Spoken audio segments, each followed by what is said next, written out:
Goedenavond, good evening everyone. If I may, then I would like to start the program. Thanks everyone on behalf of Atheneum for coming to the book presentation of Mr. Wasserstein's new book, A Small Town in Ukraine, the place we came from, the place we went back to. My name is Wietse de Jonge and I work at Atheneum and I take care of the history and politics section over there. And I'm very pleased to see so many of you are here tonight. And I want to thank Spy 25 and the publisher of the book, Penguin, for organizing this event with us. And I would like to start with introducing both of our speakers of the evening. To start, Mr. Wasserstein is Emeritus Professor in History at the University of Chicago and a Fellow at the British Academy. He published many books on the topic of Jewish history. He previously wrote the book The Secret Lives of Travis Lincoln and On the Eve, the Jews of Europe Before the Second World War. For the latter, he won the Yad Vashem Award of International Book Prize. Our second guest is Michel Krielaars, who is historian, journalist, and author on books specialized in Russian history and culture. And he is an editor for the book editorial at NRC. And some remarks about the program of tonight. In a moment, I would like to invite Michel Krielaars to come to the stage to give a first reaction to the book and a short introduction of the program and the subject of the program of tonight. After, Mr. Wasserstein will give a brief lecture on the book and the coming about of the book. And this will be followed by an interview and a short conversation between the two gentlemen. And if you have any questions, please save them for the end. There will be plenty of opportunity to discuss with the audience. And I would like to invite you to stay after the program to enjoy a drink. And my last thing I would like to say is that the book is for sale at the back of the room, both in hardcover and paperback. And thank you, and I hope everyone will enjoy the evening. And I would like to invite Mr. Krielaars to come to the stage.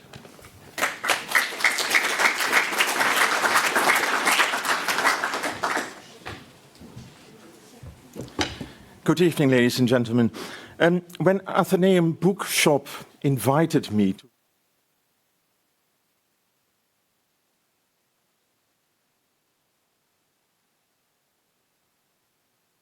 reporting on this war almost every day, I'm interviewing Russians, I'm talking to Ukrainians, I can't have that also on my desk.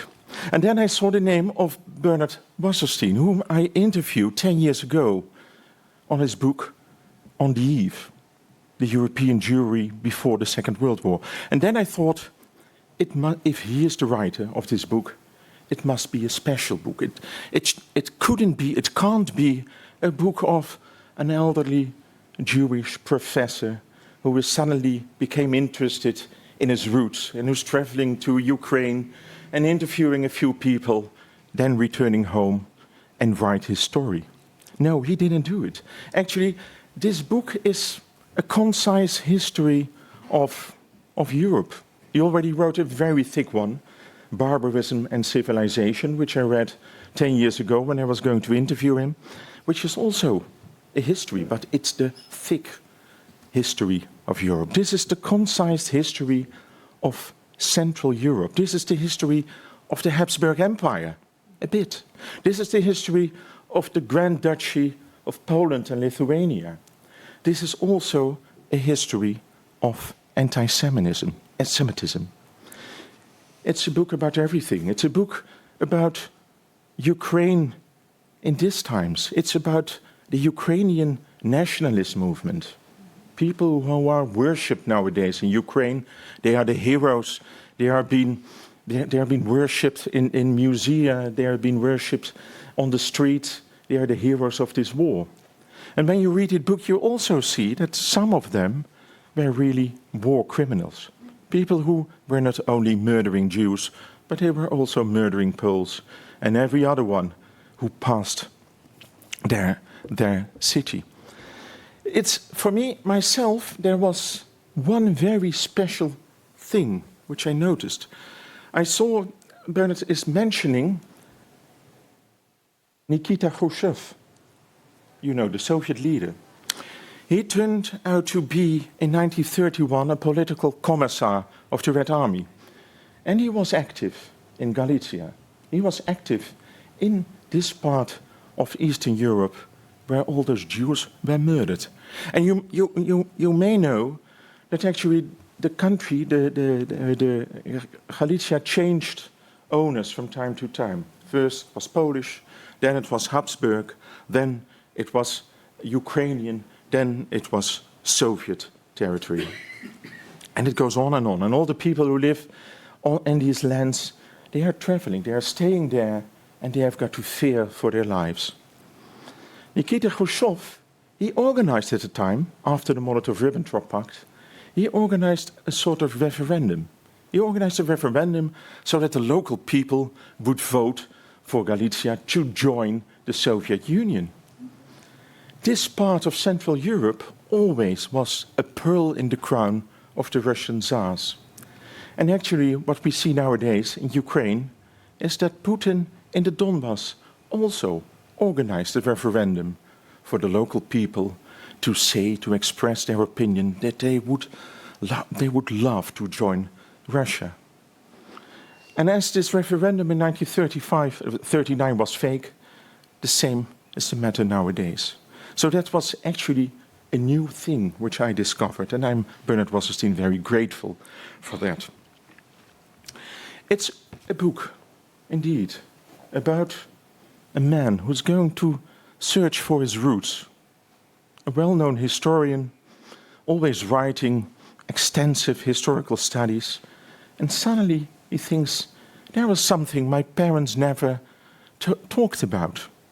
He was 9 years old when suddenly an old friend of his parents visited them in England, and they were suddenly speaking about this town, Krakowiec, a Polish town. And it turned out to be that his father was born there, that his grandfather was born there and murdered there by the Nazis. And then he's starting to collect his data. As the good historian he is a data collector. And he is a giant in doing so. Because everything he found out, it's not found from the thumb, as we say in Dutch. No, it's very well researched.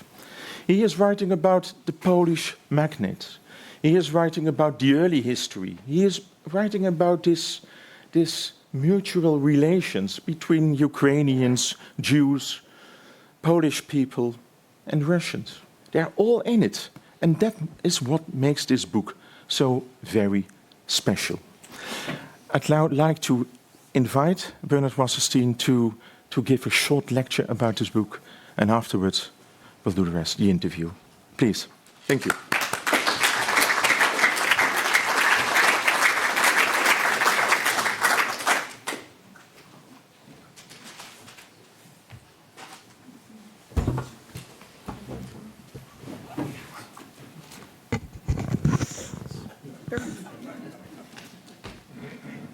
Well, thank you so much, Michel.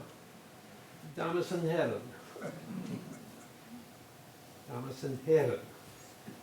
Good evening.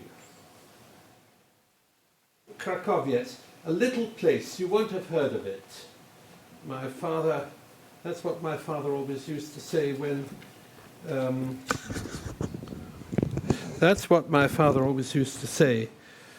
when people asked him where exactly our family came from. Krakowiec is where my grandfather, Bernhard, and my grandmother, Czarna, were born. And for reasons I didn't at first understand, my father was always very reluctant to talk about it. And so for long I had only a very vague idea of where Krakowiec was or what it was like. And as a result, I used to dream about it. Sometimes the dreams turned to nightmares. Krakowiec is a small town. It's so tiny, in fact, that it appears on only the largest scale maps. About 45 miles west of Lviv. It has a picturesque location next to a lake. It was founded exactly 600 years ago in 1423, officially a town, but in reality hardly more than a village. In early records, it's called an oppidulum. Since the beginning of the 20th century, it has changed hands again and again and again, something like 9 times. Today, it's just inside the border of Ukraine with Poland. It also lies at the epicenter of the tumultuous national and ideological conflicts that have shaped the destiny of our continent. Now, over the centuries, Krakowiec developed into a shtetl, a market town in which Jews were a majority of the population. There were hundreds of these all over East Central Europe. I won't call Krakowiec a typical shtetl. There wasn't any such thing. And contrary to the impression left by Fiddler on the Roof, shtetl were not necessarily happy places. There was too much poverty, disease, and insecurity in most of them for that. But like Tolstoy's families, each unhappy shtetl was unhappy in its own way. The modern history of Krakowiec, as of other shtetl, was marked by bitter animosity between Polish landowners who ruled the roost and the peasantry, who in this area were largely Ukrainian. The Jews, mainly merchants, innkeepers, and craftsmen, occupied an increasingly uneasy position in the middle, literally in the middle, since many of them lived around the central square where they had their stores. My great-grandfather, Jacob, lived on one side of the square above his bakery. My other great-grandfather, Chaim Yitzchak, lived on the opposite side. He was an egg merchant, or I should say his wife, Hannah Gittel, was that. On market days, she was the one who would buy eggs from peasants who flocked in from neighboring, surrounding villages. The eggs would be sorted and then exported to faraway places, as far away as England, for example. Her husband, Chaim Yitzchak, meanwhile, was occupied at home, studying the Talmud. Like most Jews in Krakowiec, they barely scraped a living. But that did not prevent many of the Christian townsfolk resenting what they regarded as exploitation by the Jews. So a small town in Ukraine tells the story of Krakowiec and of my family's intimate and tortured relationship with the town. And those two purposes are inextricably bound up, and I think each, in a way, helps explain the other. The book opens not in Krakowiec itself, but in Berlin, on the 28th of October 1938. That was the day my grandfather, Bernhard, was suddenly arrested at his home and forcibly deported to Poland. He was among 18,000 Jews, Polish Jews, expelled from Germany in that single night. Most of them, like Bernhard, had lived in Germany for many years, in Bernhard's case since the end of the First World War. The Nazis threw them out, claiming that as Polish citizens they had no right to live in Germany. Bernhard's son, Adi, my father, then aged 17, had actually been born in Germany, but that didn't help him either. He was deported too. Poland refused to admit the deportees, and so thousands were stuck in an internment camp on the border of Poland for several months. Eventually, Bernhard was allowed to return briefly to Berlin to fetch his wife Czarna and their daughter Lotte, and proceed to his birthplace, Krakowiec, at that time in Poland. They hoped to emigrate from there to America or to South Africa, but they were caught by the German invasion of Poland on the 1st of September 1939. And for the next 22 months, they endured the rigors of Soviet occupation of eastern Poland. And then, after Hitler's assault on the Soviet Union on the 22nd of June 1941, the horrors of Nazi persecution. In December 1942, German police, assisted by Ukrainian recruits, removed most of the Jews of Krakowiec to a neighboring town. 4 months later, on the eve of Pesach, the Passover, they were taken to a nearby forest and massacred. Bernhard, Czarna, and Lotte, however, had managed to elude the transportation. A local Ukrainian hid them in a small hut on the edge of Krakowiec. There they survived the terrible winter of 1943-4, but in the spring of 1944, their protector betrayed them, and they were shot dead in Krakowiec. I know the identity of the betrayer and learned some facts about him. I can only speculate about his motives, but one of the questions I felt compelled to address in my book was, why did a good Samaritan turn into a Judas? In the later part of the war, as the Soviets slowly pushed back German forces, a complex war of all against all developed in the region. Ukrainian nationalists, Polish resistors, and communist partisans engaged in ferocious mutual violence, often directed against civilians. And in particular, an underground, semi-underground force, the Ukrainian insurgent army, commanded by an extreme nationalist, Roman Shukhevich, perpetrated massive ethnic cleansing against both Jews, those who had survived as late as 44, 45, and Poles. Tens of thousands were killed. Shukhevich, as it happens, was born in Krakowiec.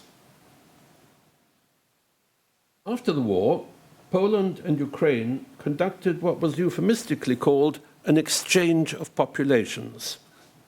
Really, two-way expulsions. Hundreds of thousands of Ukrainians were moved from Poland to Ukraine, and meanwhile, similar numbers of Poles were expelled from former Polish territory that was annexed to Ukraine,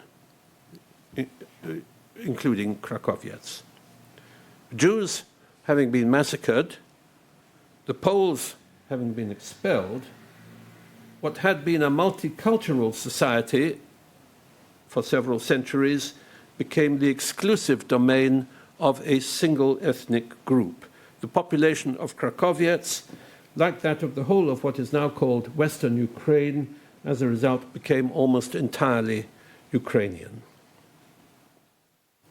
In 1993, not long after the fall of the Soviet Union, I was able, for the first time, to visit Krakowiec. Suddenly, I could temper dream with reality.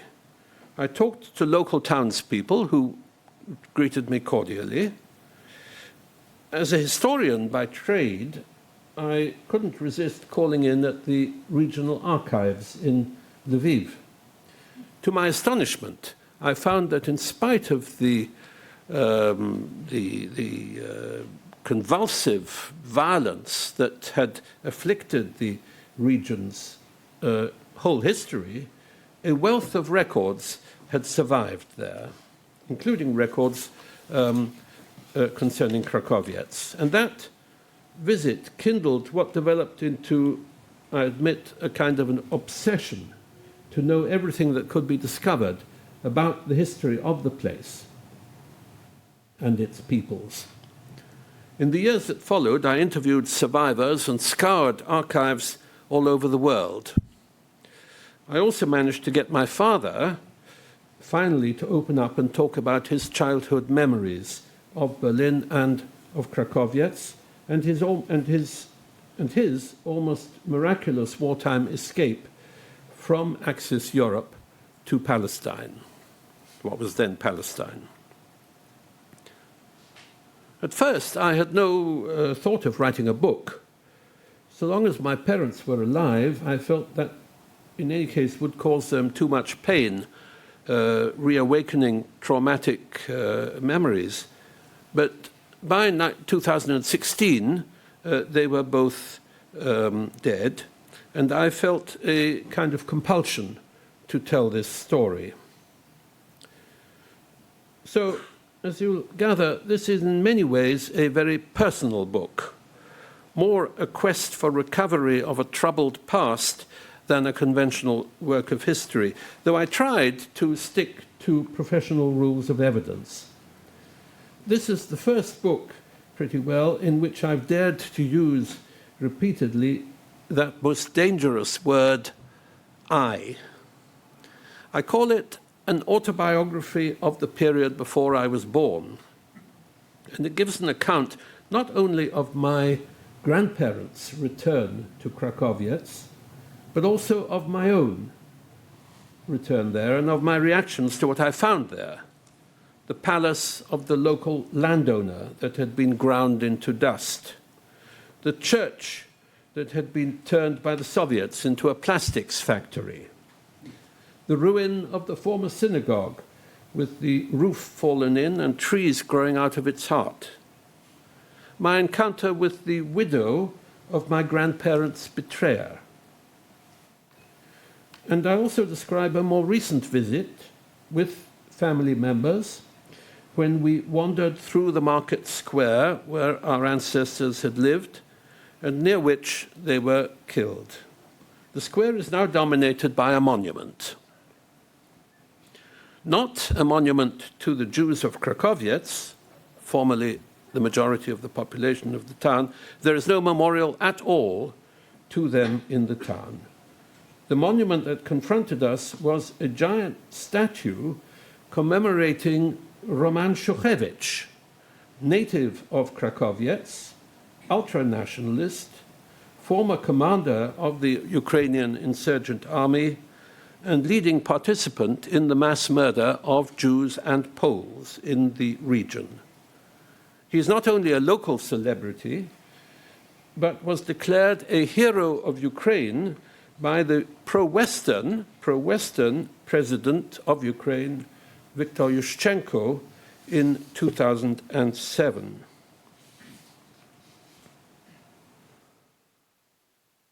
Over the past 364 days, Krakowiec has been one of the main crossing points through which long lines of refugees from the Russian invasion of Ukraine have fled into Poland. Like much of the rest of Ukraine, it has suffered greatly.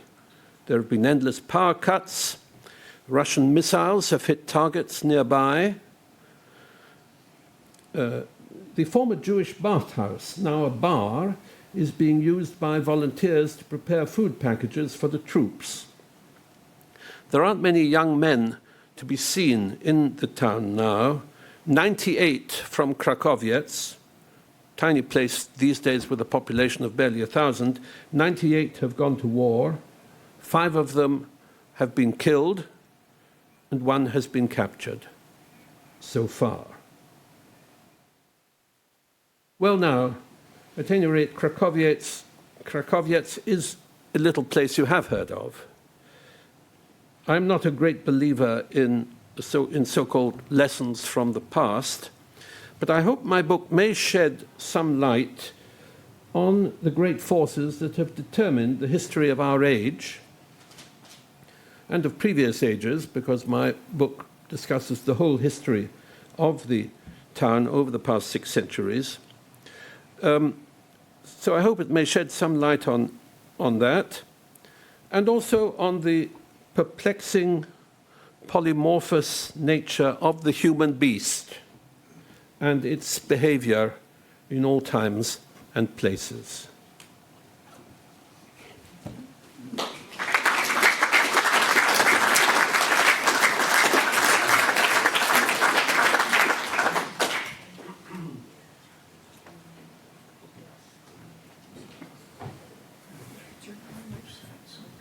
We komen er net achter dat onze microfoons niet aanstonden.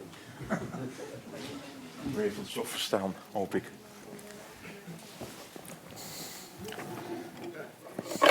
Yes, we'll pour ourselves some water. And thank you very much for this short explanation about your book, which is, as I told, a marvelous book for everybody, especially for people who don't know anything about this bloodlands, as Timothy Snyder has called them. Jan, you told already about this data gathering. During your first visit in the 90s after the fall of the Soviet Union, you went there. You entered the archives over there. And in the book, there, from time to time, you can also read it like a sort of lexicon, a biographical lexicon of everybody who has lived there in the past few centuries. But suddenly, at a certain moment, you're investigating a certain person, and then you have to stop because you couldn't find any more information about him or her. And you mentioned, you do mention it in the book. What kind of feeling did it give you to be researching on a certain person, and then suddenly the path stops and you can't go any further? Was it a bit frustrating? Or were there enough others? Well, I did embark on a crazy venture initially, long before I decided even to write a book, and that was to try and collect information about every single person whom I knew of, whom I could name, who had ever lived in this little place. And in the end, I assembled mini-biographies of over 17,000 people. I compare it in the introduction to the late Sir Lewis Namier's enterprise, the History of Parliament in Britain, where he tried to assemble mini-biographies of every single member of Parliament. That continued after his death in 1960 or 61. It's still continuing today, and so far they've got as far as 1830. So it's a monumental enterprise. Now, of course, English records in many ways are much fuller and easier to get at than records of a place that changed hands so many times. And so very often information that wasn't available in Lviv, I might be able to find in archives of Vienna or of Berlin or elsewhere. But sometimes I didn't. And then that was frustrating. Some of my 17,000 people are just a name of a serf on the landlord's estate in the 17th century. And some of them are people whose lives I've been able to document in great detail. And that particularly, of course, is the case of wealthier people and of the landowners who dominated the area for much of its history. And so that was much easier. I was particularly concerned, of course, to find records of Jews and of my ancestors, although not only my ancestors.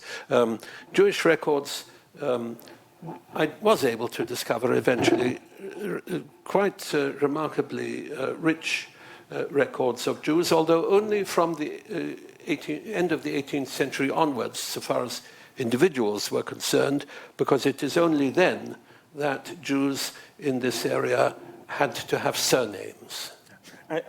You found out that I've got in 1764 there were living 301 Jews. Yes. In Krakowiec. Yes, that's because there was a census. Is that a huge group? 301. 300. Well, it was out of maybe 1,000 or 1,500 people, something like that.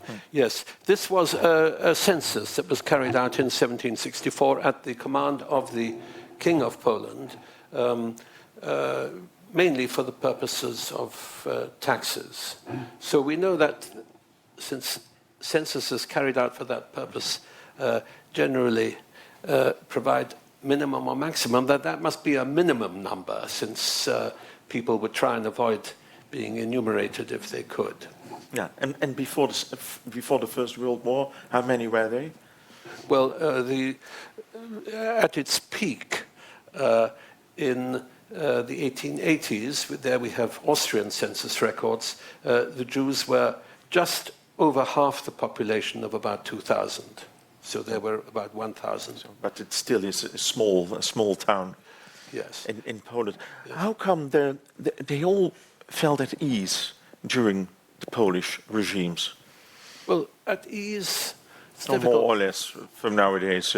Difficult to say at ease, because this was an area, as I mentioned, that for much of the period before the Austrians took over in 1772 was subject to constant warfare.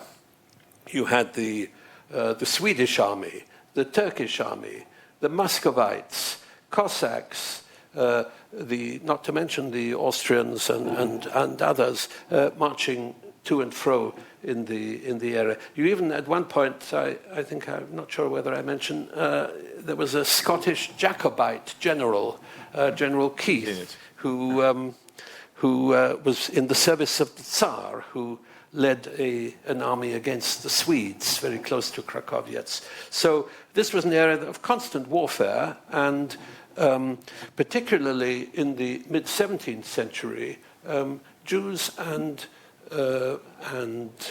Poles were subject to a great deal of violence as a result of the uprising of Khmelnytsky, the Cossack Ukrainian leader, now regarded as a kind of proto-nationalist hero of Ukraine. There was a great deal of bloodshed in that period. So I wouldn't say that this was a particularly peaceful time. In fact, it was under the Austrians between 1772 and the First World War that one finds the longest period of more or less peace in the area. Because there was also this act from the Emperor Franz Joseph to behave decent against the Jews. Yes, toleration patent. Toleration. Yes, that's true. But also there was the imperial umbrella, which the Austrians really wanted, in order to preserve their empire, they had to preserve some sort of peace among the many, many peoples of the empire, including the Jews, the Poles, and the Ukrainians. Was it also because the Jews, they were hardworking people, they owned property in their countries, that they were paying lots of taxes? Well, they were also the rich ones who weren't living in Galicia. They were the bankers of the emperor. The Jews, particularly in Galicia, felt a special relationship with the emperor. They felt that he was their protector, and they looked up very much to the Kaiser as they were the most enthusiastic Habsburg supporters in the empire, in fact. It's also why you mentioned Joseph Roth, the Austrian Jewish writer, was also from Galicia. He was admiring the emperor because of this behavior. He was admiring the empire, the Habsburg Empire, because of that. Also, he was romanticizing this past world, but he was doing it. A wonderful writer, subject of a recent new biography, and a very nostalgic Habsburg loyalist after the fall of the empire. And his books, mainly about the late Austrian imperial period, give a wonderful sense, I think, of the subtleties of the relationships of the different nationalities in these small towns. He himself came from Brody, north of Krakowiec, and he was even in the 1930s. He regarded himself as a monarchist, an absurd position to take in Austria in the 1930s. I still remember in 2011 I visited Krakowitz and I visited Brody.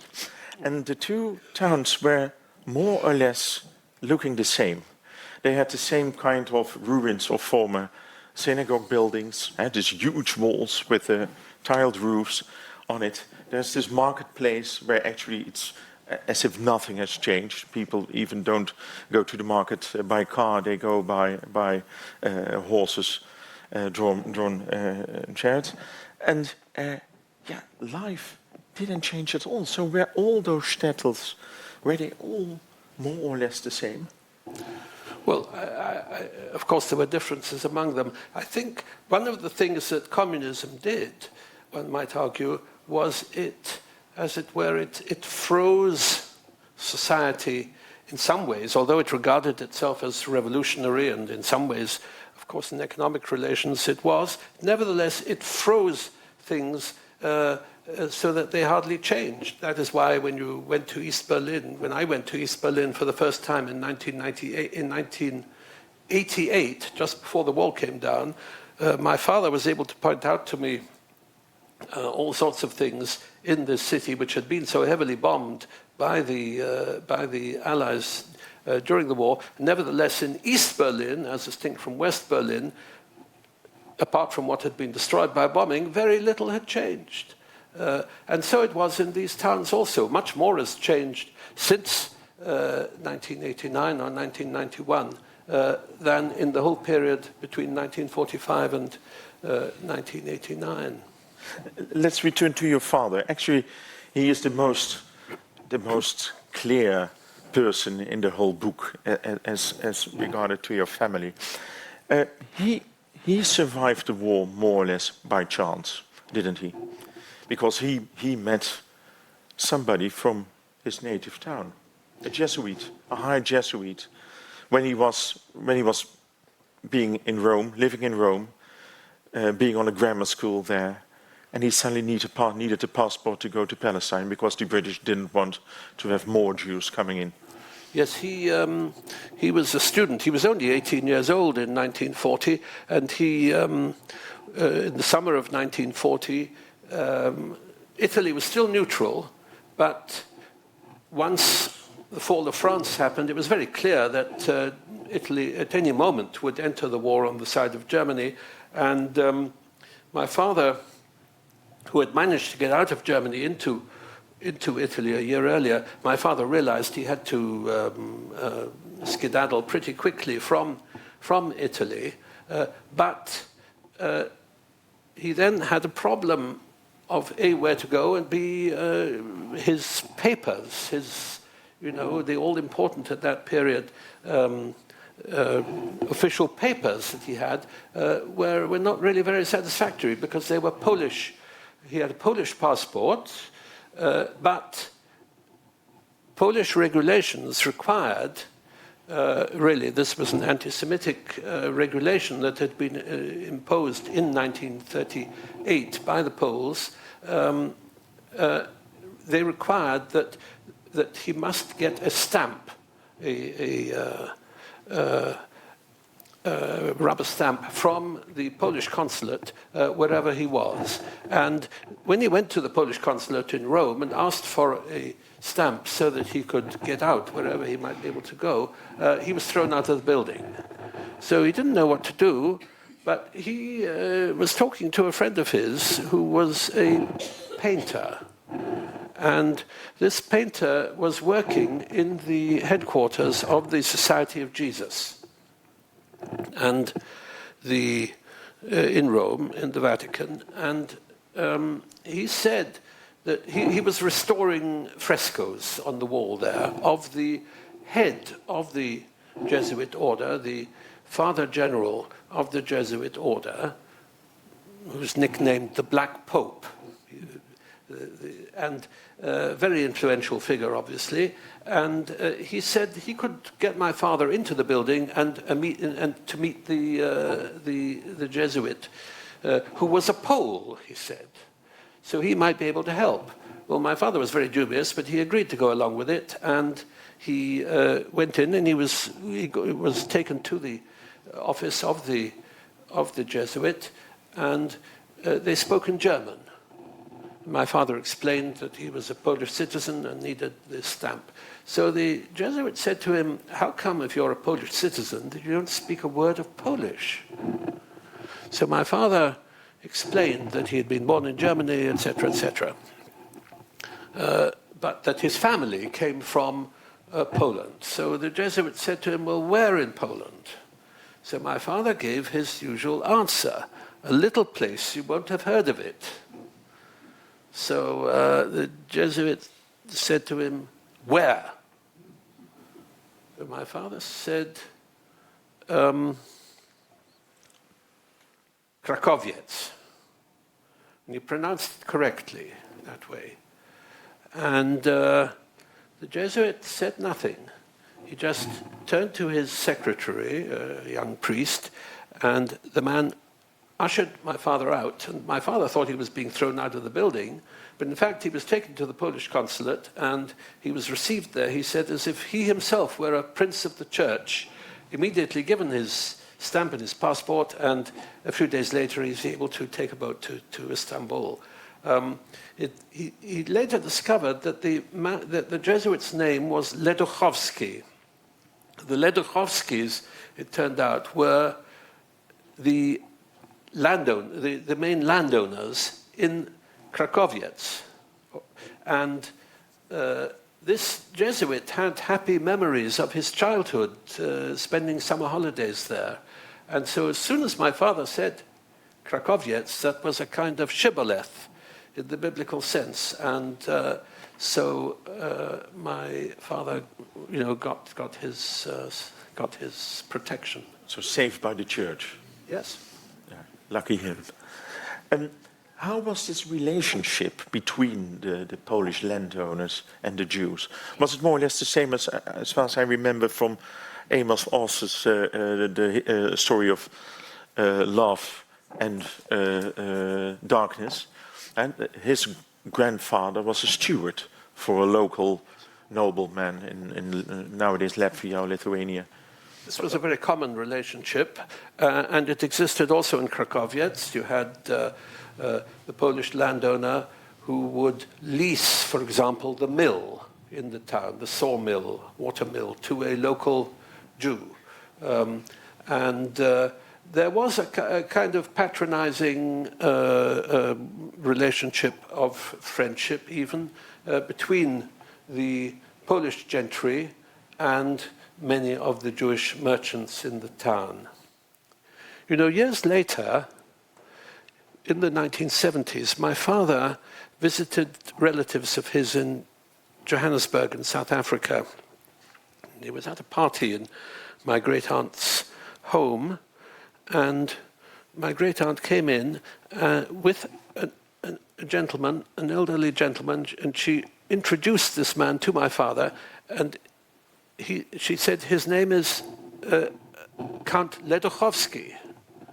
So my father was quite surprised, and he told this man about his experience in Rome. And it turned out that this man was the nephew of this Jesuit, and he himself, this Leduchowski in South Africa, had been helped after the war when the family Leduchowskis lost all their properties in Poland.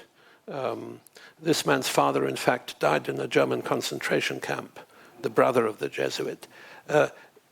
This man had been helped to come to South Africa and establish a business by my father's uncles in Johannesburg. So there was a kind of unconscious reciprocity there. You see, my father's life, in a way, was saved by the Jesuit, and then his nephew was helped after the war by my family. Yeah. You told already during your speech about the egg business, which was flourishing, the eggs. The eggs, yes. How come, especially eggs? Well, I quote, I think I quote from a novel of the great Hebrew writer Shai Agnon, who points out in one of his stories that the eggs in Galicia tasted better than any other eggs in Europe. And they were exported to as far away as England. I was very dubious about this because I thought they would go rotten. But it turns out that eggs can last a long time and be exported in that way. Never put them in the refrigerator. That's also written in the book. Yes, you should yes. always keep them outside so that they can last long.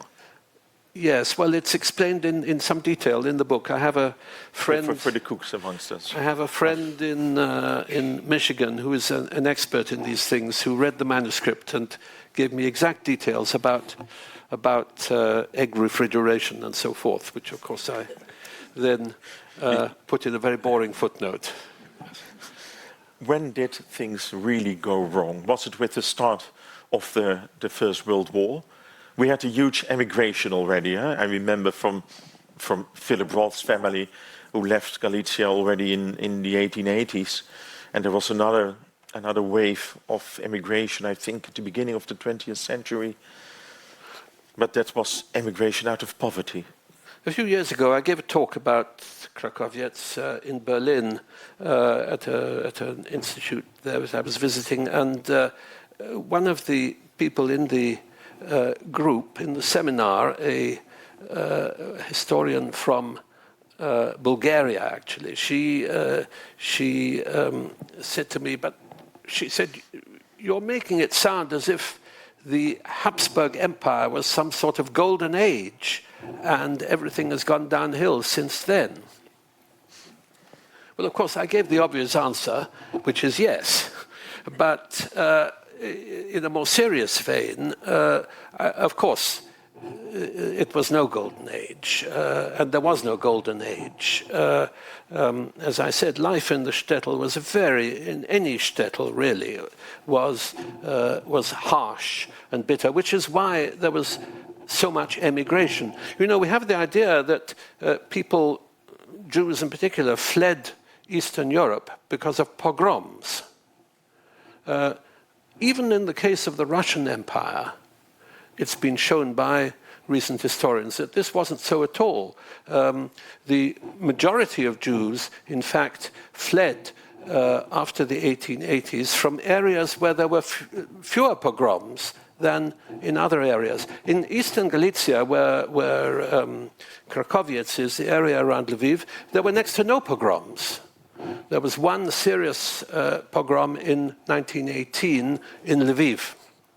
But leaving that aside, special circumstances there was no pogrom ever, for example, in Krakowiec. But there was massive emigration, incidentally, not only of Jews, also of Poles and Ukrainians. Huge numbers of them emigrated to the United States and Canada in particular. And many of the people in my database, many of my 17,000, are people who went from Galicia, from Krakowiec, and then entered my database when they arrived at Ellis Island, where everybody was recorded, including their birthplace, you see, and so I could capture them, as it were. But these people weren't fleeing violence. They were fleeing just horrible economic conditions.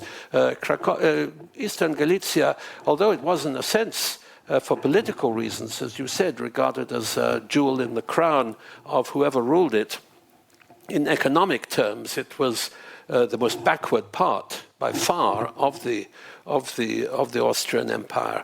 It was very, very poor, and places like Krakowiec, you had people leaving, incidentally, not just for New York or for Johannesburg, but also for places like Lviv and other big cities in the region where the Jewish populations grew tremendously in the course of the late 19th and early 20th centuries. And from Lviv, or Lemberg as it was called at the time, they went to Vienna, and from Vienna, from time to time, they went to Berlin, as your grandfather did. Yes.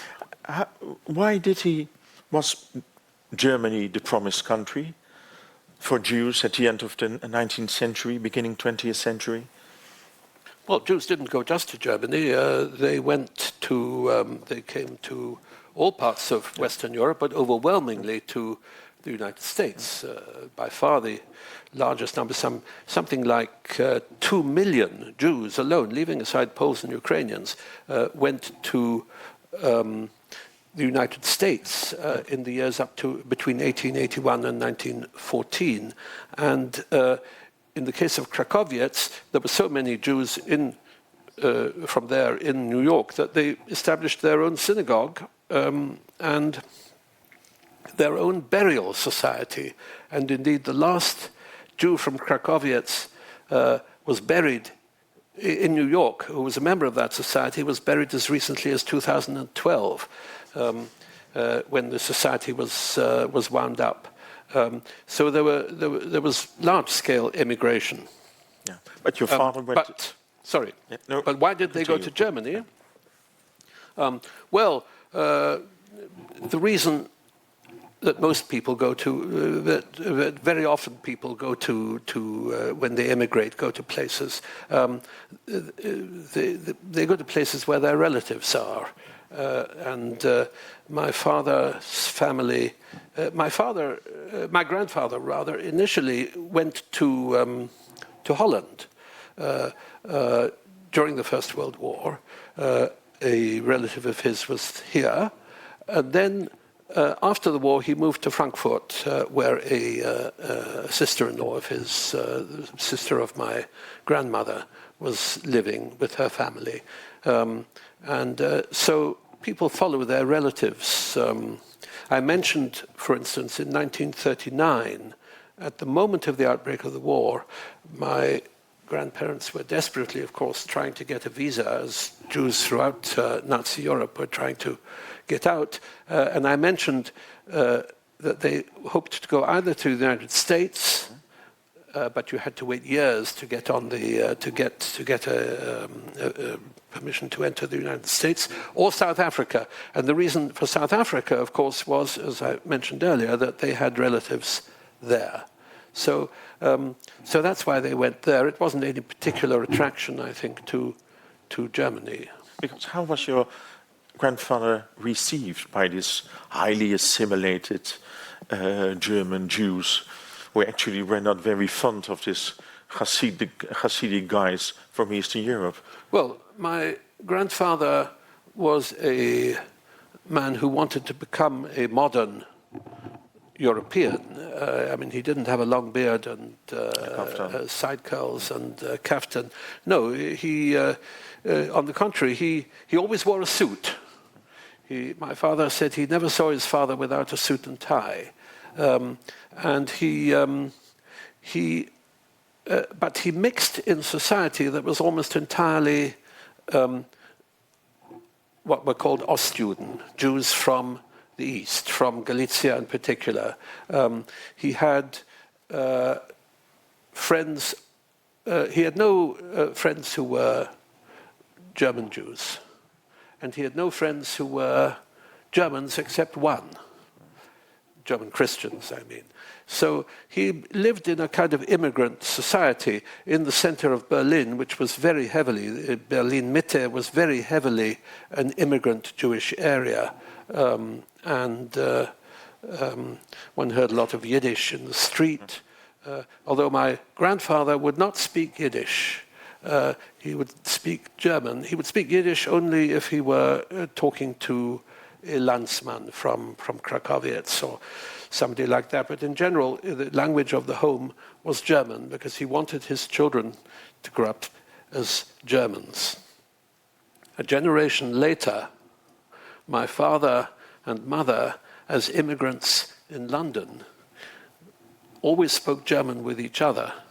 but they always spoke English with us children because they wanted us children to grow up British. Were they talking about their days in Berlin when you were young? My father was rather reluctant to talk about his childhood for reasons one can understand. And so he didn't talk much about that. It was only much later, not long before his death, that he talked in great detail, that I actually recorded him talking about his childhood and his memories of Krakowiec, which he visited as a child because his grandparents lived there. So he would talk about seeing his grandmother buying and selling the eggs, and every time a peasant would come and sell the eggs, she would give him a sweet, a candy, and my father liked that because he also got a candy then. So he would talk about that sort of thing, and he would describe what went on in Krakowiec as he remembered it from his childhood. Yeah. I suddenly remember Woody Allen telling about when he wasn't, as a child, he wasn't finishing his dinner. His mother always threatened him with the Cossacks. So when you don't finish your dinner, I'll send the Cossacks on you. But that is a myth in Galicia, as you told me. I already told the audience that it's a well-researched book. It's a well-written book. It's also a very professional written book. And at the very end, there is suddenly this emotion of Bernard Wasserstein. And it's at its very moment when you are being confronted by this man who betrayed your grandfather and who is the cause of their execution. How was that? Because there was also his second wife whom you could speak to. Yes. What happened to him? Because it's a very emotional part in the book. Well, I never met him. His name, I know his name. It's given in the book. I never met him because he died a couple of years before I first went to the town in 1993. But I asked about him, and I was taken to see his widow. I don't know what I would have said if I had met him. I mean, I don't think I would have appreciated it. Well, I'm not sure I would have shaken hands with him. I'm not sure I would have had a cup of tea with him. On the other hand, I don't think I would have killed him. I mean, I don't know what I would have done. I mean, what does one do in such circumstances? I was saved from that by the fact that he was not there. His widow was there. She had married him, his second wife, after the war.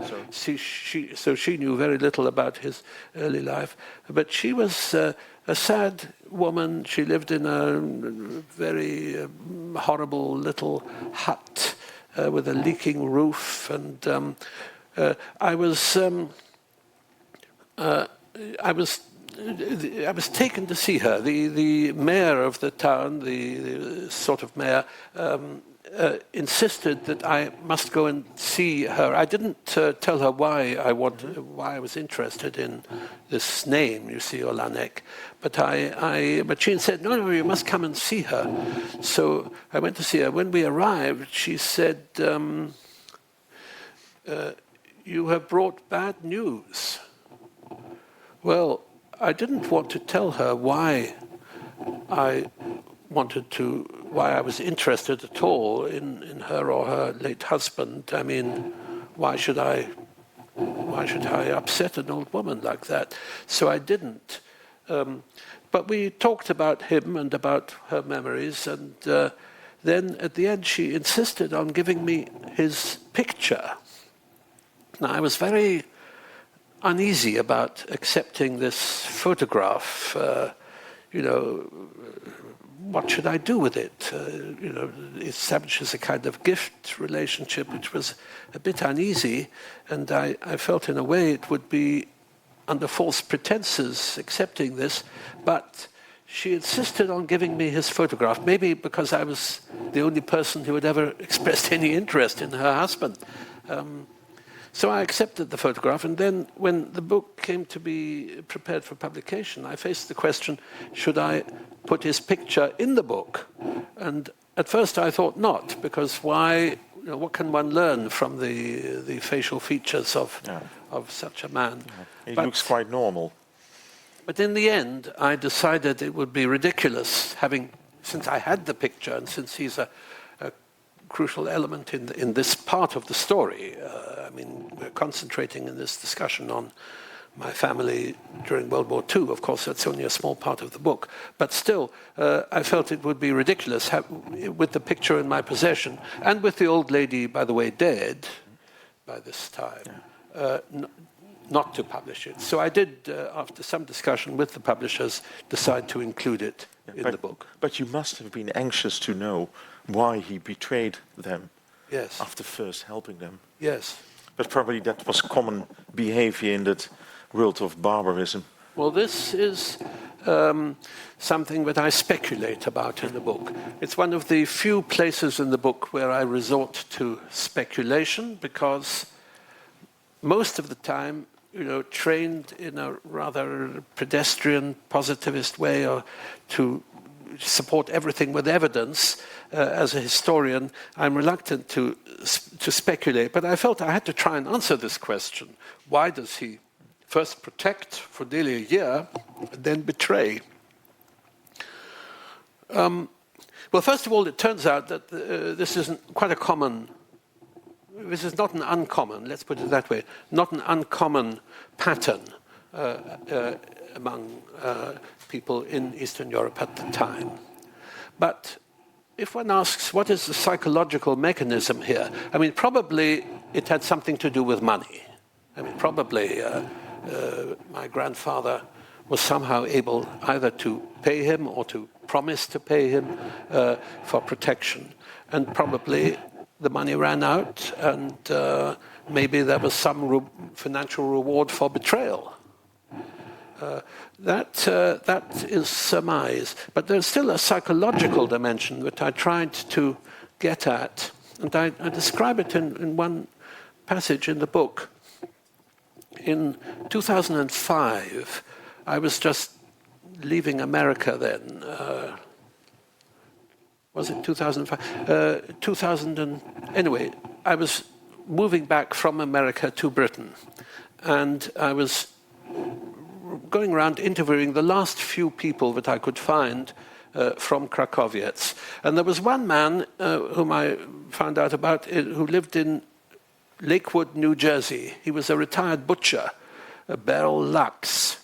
And I wondered whether it was worth going all the way to New Jersey in order to interview him. But there were very few Jewish survivors of Krakowiec alive by that time, so I thought I better should. So it was really, I think, my last day in America, and I went down to interview him. It was a sad matter because the man was dying. He had, I think, cancer, and he was pretty well on his deathbed. And so it took the form almost of a deathbed confession by him. He described how he had survived the war in hiding in the forest near Krakowiec. But before he went to the forest, he'd been living in the little sort of ghetto area in Krakowiec.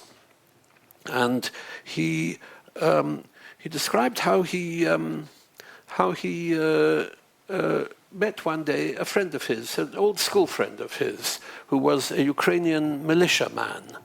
And this man, he said, protected him. I said, well, how did he do that? He said, well, he made sure that when there were roundups that he wasn't taken and so on. And then he said, on this day, he met this man, and the man said, look at this. And he took out a gun, and he shot at a passing Jew. Shot him, killed him. So Lux said to him, my God, are you going to kill me next? And the man said to him, don't worry, you are one of my Jews. I'll look after you.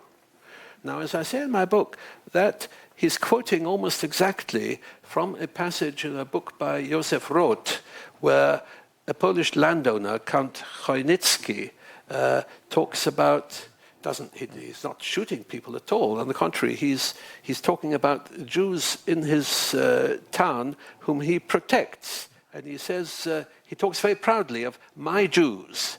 So this man talked like that.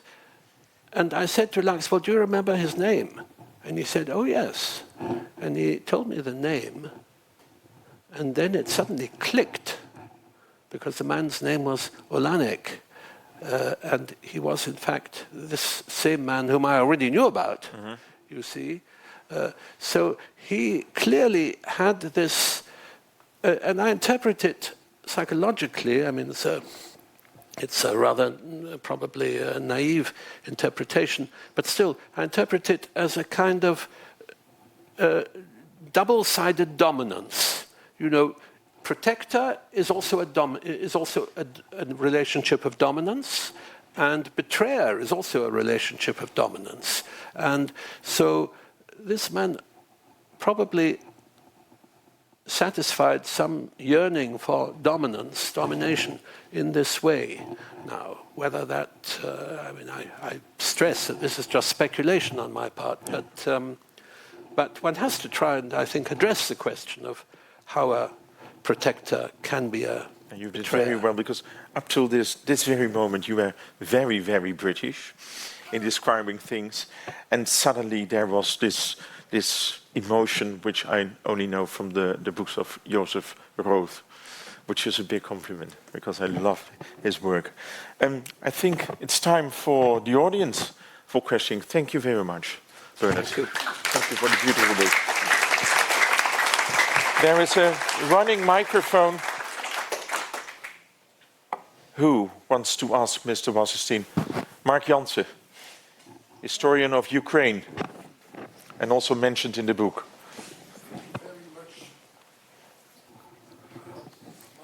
It doesn't work. Wait a moment, Mark. Try again. Now he works. Yeah, works. Thank you very much for the introduction to your book, for the interview, and for the book itself. Now you mentioned Krakowiec as a citizen of Krakowiec. A native of Krakowiec, yes. Yeah. Yes. And you know that tomorrow will be the anniversary of the invasion of Ukraine. Now, what do you think of the denazification theme, which is being pronounced by Putin to the invasion? What do you think of the denazification theme? So it's Putin saying we're Yes. fighting against the Nazis in Ukraine. Of course, it is contemptible propaganda. One. Two, it is inevitable in any war between a nation state and another nation state, or an imperial state, that nationalist tensions will rise. And certainly they have risen in Ukraine. I was reading Le Monde the other day, the issue of the 9th of January, and there was a report there from Ukraine about the rise in support for extreme forms of nationalism in Ukraine. Now, I want to stress, these have not prospered in elections in Ukraine in general since the fall of communism. A small number of extreme nationalists were elected to the Ukrainian parliament, including, incidentally, at one time, the son of Krakowiec, who had been imprisoned for 30 years by the Soviets. He's blind, He's still alive, and he was elected as representative of an extreme nationalist party to the Ukrainian parliament. But this was an exception. In general, the nationalist fringe has not prospered in elections. But since the war started, there has been, according to this article and other in Le Monde and other indications, there has been a rise in support for nationalism, and this has taken several forms. One in particular was mentioned in the article, and that is support for the idea that people like Krakowiec, and in particular was named his comrade in arms, Stepan Bandera, another leader of the extreme right during the war, extreme nationalists. The idea that he is a national hero was supported before the war broke out by a mere 22% of Ukrainians. A recent poll showed that 77% of Ukrainians regard Bandera, who can perhaps be called some sort of, I won't use the word Nazi, but certainly an extreme nationalist who favored ethnic cleansing and so forth, and was akin to Krakowiec. 76% now regard him as a national hero.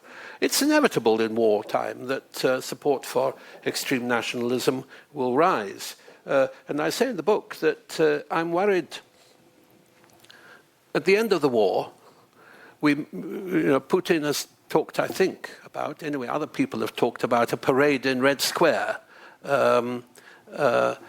Well, I'm wondering, to celebrate the subjection of Ukraine, I'm wondering whether they'll have a parade if the war turns out the other way, as I hope.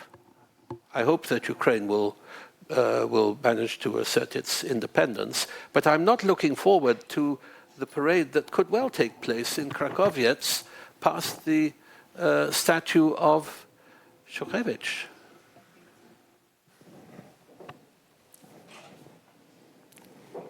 David Barnau. David Barnau. The first 40, 50 years after the war, history of the Holocaust was about Western news. It was about cattle cars, it was about gas chambers and Auschwitz. And it's since the collapse of Soviet Union that historians, mostly from United States, went back to the shackles of their grandparents. And you can see the change already in the museum, Holocaust Museum in Washington. There is now more emphasis on what happened in the East. How do you see yourself as a historian in this? Is it bringing history more on an even point, that there is now more? And I think it's a very well done. Now you can do research in the East, and before when the Soviets were there, it was very difficult. So there is a change now, and how far will that change go? For historians.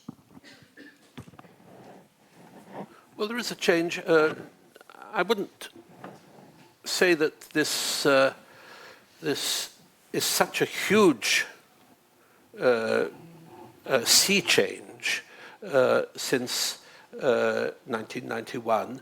It's a change in emphasis, certainly, and a change as a result of new sources that have become available, particularly ex-Soviet sources. There are still some Russian sources that are not available, and the Soviet archives have opened and then partially closed since the fall of communism. I was able to use some Soviet archives, including the archives of the special commission that was set up after the war to investigate crimes of the Nazi fascist occupiers against Soviet citizens. Notice the word Jews is not mentioned it's a longer title, actually, but the word Jews is not mentioned in the title of that commission. But that commission assembled evidence from all the areas that became part of the Soviet Union after the war, including Krakowiec, and I was able to use that evidence from the Russian state archives in my book, and that was very helpful. And that wouldn't have been possible before Gorbachev, anyway.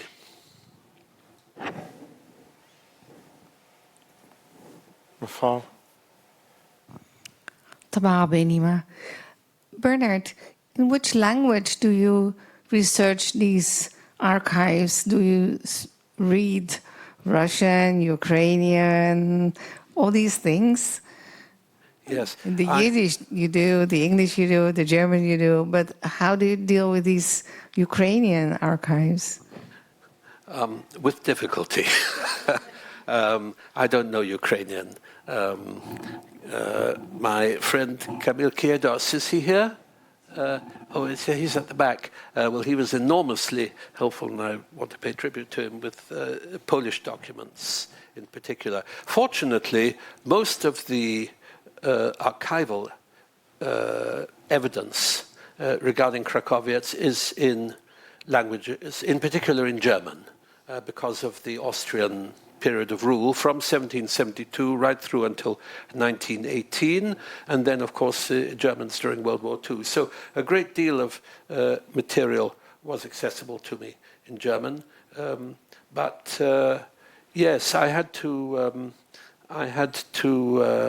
do some rapid language learning, as was the case when I wrote a book about Shanghai, and I had to deal with the archives of the Japanese Naval Intelligence Service, and I don't claim to know Japanese, but somehow with help, of course, I managed to use those archives.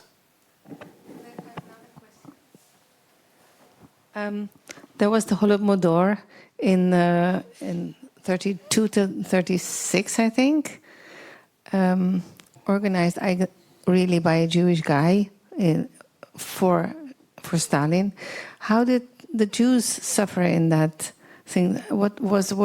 How were they coping with this incredible humanly produced famine?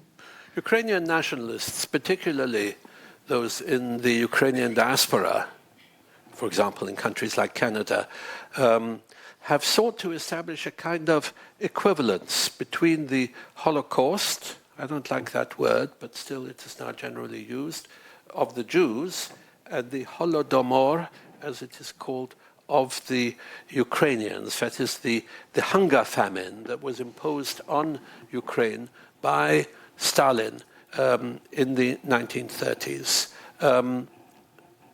It is often said that the Jews caused the latter and then suffered from the Holocaust. Of course, the Jews didn't cause the Holodomor. There were some Jews, for example, Lazar Kaganovich, who were working with Stalin at the time, who were involved in the policies that led to the famine. But of course, to extrapolate from that to the Jews is an outrageous slur. I know that this guy was really sort of one of the organizers, that's all. Well, I think you're referring to Kaganovich, who was the last Jew in a prominent position in the Soviet hierarchy. He lasted right through until the 1950s. But he was, of course, acting not as a Jew, but as a communist. So I think there's a very dangerous tendency, which one sees, as I say, particularly in the Ukrainian exile community, to establish some sort of equivalence there. One sees it in many countries, this sort of effort. For example, one sees in Poland, one has seen for many years in Poland, an attempt to establish an equivalence between the 3 million Jews who died in Poland, the 3 million Polish Jews who were murdered in Poland, and the 3 million Poles, allegedly, the number is disputable, who died during the Second World War. Now, of course, they died in different ways and for different reasons, but the number is somehow important to some Poles. I remember when I visited Auschwitz that the Polish guide was very insistent on this. Again, to establish a kind of, I call it competitive victimology, you know, to try and show that they too were victims. I'll give you one other example of it that relates to Krakowiec. I said there was no memorial to the Jews in Krakowiec. There isn't. But there is a small memorial, maybe twice the size of this, not much bigger. I have a picture of it in the book, not in Krakowiec itself, but in the forest, where, as I mentioned, most of the Jews of Krakowiec were murdered. I went there with my family, Tomer, who's here, my son, and my wife, and other members of my family in 2019. And we found this place in the forest. I'd been there before, but now I found that there was a little memorial there, as I mentioned. It had been put up by descendants of people from Krakowiec and surrounding areas to commemorate the people who had been massacred in that particular spot. It's in Ukrainian and in Hebrew. And I took a photograph of it, or I think my wife did. Anyway, one of the party did, and I decided to include it in the book. And it was only when I included it in the book in a blown-up form that I saw that there was a little swastika scrawled on the monument. But that's not the main point I want to make. The main point is that next to this little monument, there was another monument to Ukrainian soldiers who had been shot there by the Soviets. And this had candles in front of it. And again, these were probably followers of Krakowiec, who, by the way, carried on battling against the Soviets in the area around Krakowiec and Lviv until as late as 1950, probably with CIA help. In fact, certainly with CIA help, we know that. In 1950, he was caught and shot dead in a suburb of Lviv. And so but this was a very bloody battle against both the Polish security services and the Soviets, and thousands of people died in the course of this really civil war, and some of them were apparently shot in this place. And so again we have here an attempt at competitive victimology to show that Ukrainians too were victims. This goes back to the point that Rabbi Benima made about the Holodomor. I think it's something we have to be aware of and suspicious of, because one finds it in so many conflicts around the world, and I don't think that that sort of competition is helpful to anything. Maybe certainly not to, yeah.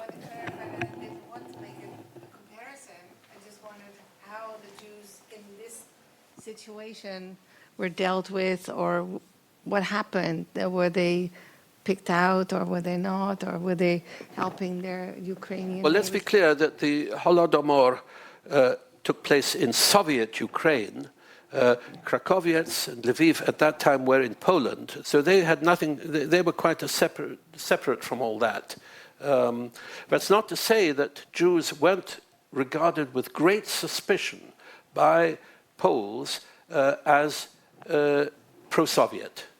The constant refrain of Poles in the area, and indeed throughout Poland, in 1939, when the Soviets occupied eastern Poland, was that they were welcomed by the Jews.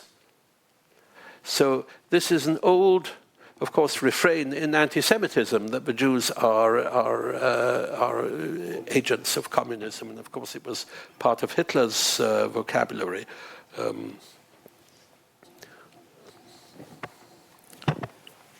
John Leeuwenhard. John Leeuwenhard. Bernard, speaking of pictures, I have a question about the picture on the front cover, which we all see here before us. It is a picture, as I see in the back, on the back cover, taken in Krakowiec. I suppose you do not know who the person, boy or maybe girl, in the front is. You probably don't know a name, but you also have a map of the town, and you've been there yourself. Do you know where exactly the picture was taken? No, I don't. The picture was given to me by an old lady in Krakowiec, whom I met in 1993, and again on subsequent visits in Ukraine. A very kind and helpful Ukrainian lady, and she had some old photographs, she said, and so she gave me this, and it looks as if it is probably in or near the market square, but I can't be sure of that. I have no idea who the people are, but the publishers liked the picture because it was a sort of captured in life photograph, whereas most of the pictures, I have a huge mass of photographs of Krakowiec, but most of them, like the picture of Lazar Kampel and his grandchildren there, are pictures of family groups who are sitting waiting to be photographed. And of course this is more of a real life picture. There are some interesting things about it, and one of the things that you'll notice is that these people are not Hasidim in the sense that we think of Hasidim almost automatically these days, of people with beards and with kaftans. These are people wearing modern clothing. Although this is almost certainly a boy in front, apart from anything else, because he's wearing a cap. They did cover their heads. They were religious, but not in a fanatical way, the people in the town. They were Hasidim, in fact. My grandparents certainly were Hasidim. They were followers of the Belzer Rebbe, but they were not Hasidim in the sense that akin to the people that we see in Stamford Hill in London, or in Williamsburg in New York, or in every airport. I mean, these were normal, semi-modernized people, and the shtetl, all the shtetls by the 1930s were semi-modernized places, and one can gather that from the picture. They're carrying water. Because there was no piped water in the town. There was only a well and, of course, the lake. So they're carrying a heavy pail of water there. Playing hockey. Is it hockey? Yeah, could be. Yeah. Playing with a stick. Yeah, Okay. Yeah. Wie? En ik geloof dat we er zo mee op moeten houden van de leiding. Een laatste vraag. Die moeten toch wel ergens zijn? Nee? Okay, we're going to stop. Thank you for your attention. Bernard Wasserstein is going to sign his books. You should buy it also to understand what's happening nowadays in Ukraine and how complicated the history of Ukraine is. And it deserves a 5-star review. Congratulations, Bernard. Thank you.